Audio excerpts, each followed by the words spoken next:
child soldiers have been documented in several African nations, countries with a history of unstable governments and long civil wars. In Chad, barefoot children with torn t-shirts play with a deflated soccer ball. Nearby, men in uniform walk through the area, a common sight in the capital city where soldiers are everywhere. Ishmael Bear is a former child soldier in Sierra Leone's civil war and UNICEF's advocate for children. There's a bit of sadness, but there's also a bit of, I feel like I can bring some kind of assurance to some of the young people there. Bear is author of A Long Way Gone, Memoirs of a Boy Soldier, a best-selling book. He's one of the 1,600 Sierra Leoneans who immigrated to the United States to escape the war there.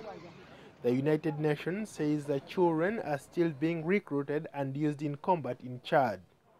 Orphaned by war, child soldiers find a new kind of family in the military. Robert, a 17-year-old former child soldier, says he was given literacy and language classes, 3 meals a day, and medical care. I joined the National Army when I was 12 and fought for them for 4 years, and then I joined the rebels. I was a soldier of war.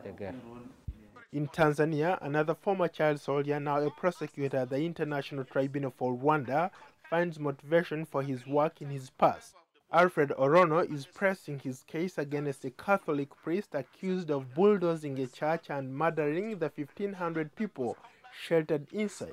He was outraged by the priest's original stand of only 15 years.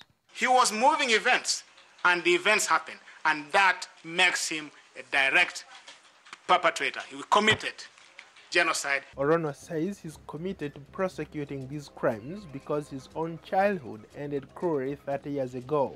He was not yet a teenager when Tanzanian forces invaded his native Uganda to oust Idi Amin.